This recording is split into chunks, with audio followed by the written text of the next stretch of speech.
Good morning. It was back in 1633 that Galileo was summoned to Rome, and he was charged with heresy.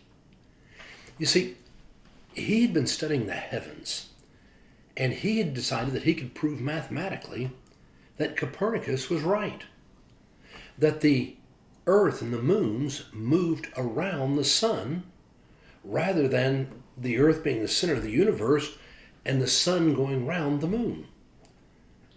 Now, the church didn't like that idea. They didn't like that idea because everybody knew for hundreds and hundreds of years that the earth was the center of the universe and the sun was going around it. God was the creator of the universe, the sun and the moons and the stars, and so if God was the creator of all things, certainly he would have made the earth the center of the universe.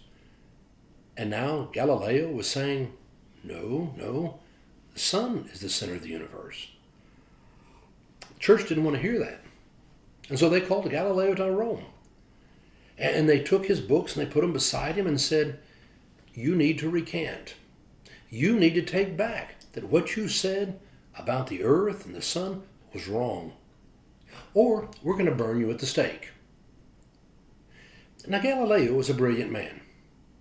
And presented with those options, he said, maybe I did make a few miscalculations. Maybe the earth really is the center of the universe and the sun goes around. Maybe I made a mistake.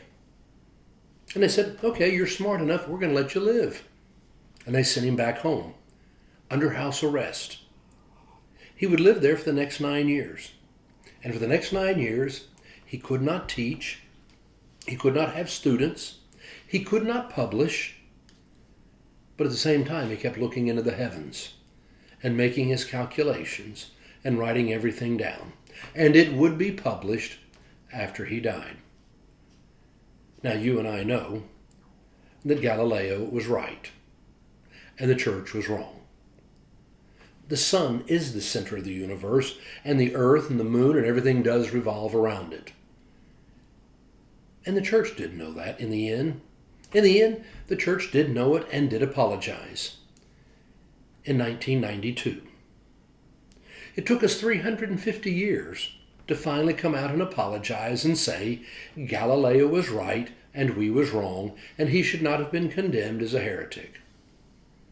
But why did they hesitate so long? Why did they hate to come out and admit it? Well, the same reason you and I hate to admit it. We know something is right. It's the way that we see the universe. And to have that challenged, well, it's just hard to wrap your mind around it. But as Jesus said, you shall know the truth, and the truth shall set you free. Sometimes we're afraid of the truth. But we need to know the truth. It will set you free. It's interesting that Latin version, those words are quite often used by universities, like the main building at the University of Texas, Southern Methodist University, Johns Hopkins University. They all have the motto, you shall know the truth, and the truth shall set you free. We should never be afraid of the truth. In fact, sometimes it's really helpful if you and I will stop and look at our lives, look at the world that we know this is truth, and yet be willing to look at it from a different way, to look at the facts, to step back and really try to understand. Because if you and I have the courage to look at life and see things maybe in a new way, well, it will set us free. Deciding that the sun was the center of the universe, it didn't attack our faith. It didn't change our belief in God one bit. But it was just hard for the church to see. Maybe you and I need to step back and look truly at the facts. And sometimes what we'll discover is it helps us to see our universe in a whole new way. Go out with courage and make it a great day.